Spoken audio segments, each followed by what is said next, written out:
ओम श्री सद्गुरुवे नमः।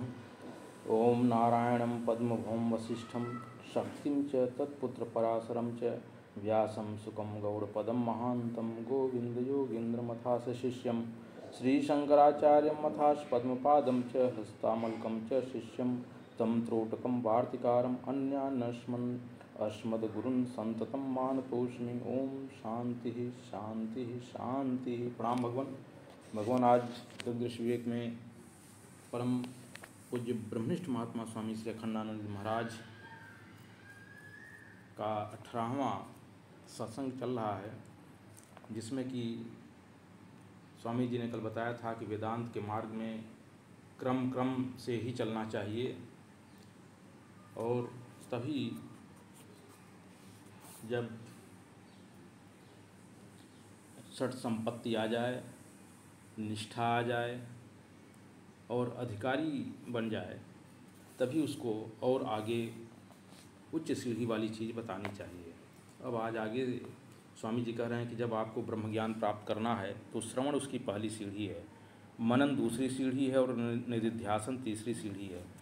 लेकिन जब आत्मा और ब्रह्म की एकता का ज्ञान हो जाता है तो निधिध्यासन पहली सीढ़ी है और मनन दूसरी सीढ़ी है और श्रवण तीसरी सीढ़ी हो जाती है, अर्थात जस्ट उल्टा हो जाता है। स्वामी जी कह रहे हैं कि स्टार्टिंग में, प्रारंभ में जब आपको ब्रह्म ज्ञान प्राप्त करना है तब उस स्थिति में श्रवण जो है वह पहली सीढ़ी है, मनन दूसरी और निधिध्यासन तीसरी। लेकिन जब ब्रह्म और आत्मा की एकता का बोध हो जाता है तब वहाँ पर निधिध्यासन पहली सीढ़ी हो जाती है, मनन दूसरी और श्रवण तीसरी, अर्थात श्रवण जो है वह तीसरे नंबर पर आ जाता है। इसका वर्णन वेदांत के ग्रंथों में है। स्वामी जी का कहना है कि हम लोग तो वेदांत के प्रौढ़ ग्रंथों का अध्ययन करते हैं जो सामान्य लोगों की समझ में नहीं आता, और जो लोग उन ग्रंथों में वेदांत का कैसा निरूपण है यह नहीं पढ़ते हैं और बड़े बड़े महापुरुषों ने वेदांत का कैसा अनुभव किया है यह नहीं जानते हैं, तो उनकी समझ में वेदांत नहीं आता है। जैसे छत पर चढ़ना हो तो पहली सीढ़ी, दूसरी सीढ़ी, तीसरी सीढ़ी, लेकिन जब चढ़ गए और उतरना हो तो सबसे जो पहले तीसरी सीढ़ी थी वह पहली हो गई और जहाँ दूसरी जहाँ की तहाँ बनी रही और पहली तीसरी हो गई। तो श्रुति की प्रधानता है जिज्ञासु के लिए। श्रुति की जो प्रधानता होती है वह जिज्ञासु के लिए होती है, वह श्रुति के द्वारा चढ़ता है। यदि वेद वेदांत का विश्वास छोड़ दोगे तो आगे बढ़ने की तुम्हारी गति बंद हो जाएगी। जब तुम्हें अनुभव हो जाए कि आत्मा अद्वितीय है, इसमें कोई व्यवहार छूटता नहीं है। यदि कहो कि ज्ञानी के सब व्यवहार छूट जाते हैं तो ज्ञानी के मरने का व्यवहार छूट जाता है कि नहीं? आखिर ज्ञानी का शरीर मरता तो है ना, भिक्षा का व्यवहार छूट जाता है क्या? आखिर खाता तो है ना, पानी पीता है ना।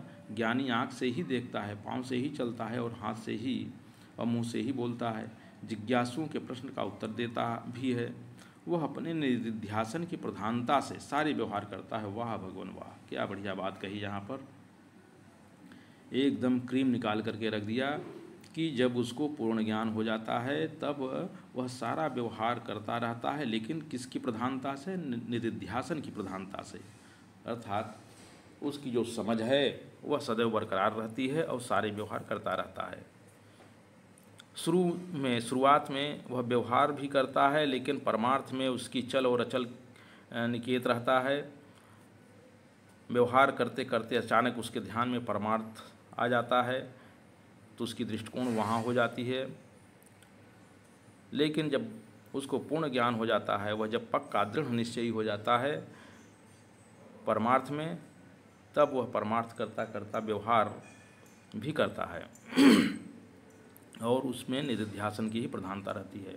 श्रुत वेदांत मनन की प्रधानता से सारा व्यवहार करता है और जिज्ञासु श्रवण की प्रधानता से सारे व्यवहार करता है। बहुत बढ़िया। वह अपने निधिध्यासन की प्रधानता से, स्वामी जी कह रहे हैं कि जब तुमको अपने आत्मा का अद्वितीयता का ज्ञान मिल जाए तब तुम जो व्यवहार करोगे उसमें तुम्हारी निधिध्यासन की प्रधानता से सारे व्यवहार के काम होंगे। और श्रुत वेदांत मनन की प्रधानता से सारा व्यवहार करता है और जिज्ञासु श्रवण की प्रधानता से सारे व्यवहार करता है। यह बहुत शुरू की बात आप लोगों को मैं इसलिए सुनाता हूँ कि कई लोग तो पुराने वेदांती होते हैं, उनमें भी कई तो सच्चे होते हैं और कई ठठेरे की बिल्ली होते हैं। ठठेरे की बिल्ली, जो सच्चे होते हैं उनका तो द्वैत का भ्रम मिट ही जाता है, और जो सच्चे नहीं होते हैं वे ठठेरे की बिल्ली हैं। अब ये ठठेरे की बिल्ली को बता रहे हैं भगवान कि ये ठठेरे की बिल्ली क्या है। तो कहते हैं कि बर्तन बनाने वाले कसेरे ठठेरे होते हैं, उनके घर में हर समय हथौड़ा चलता रहता है, कुछ न कुछ ठक ठक ठक होती रहती है।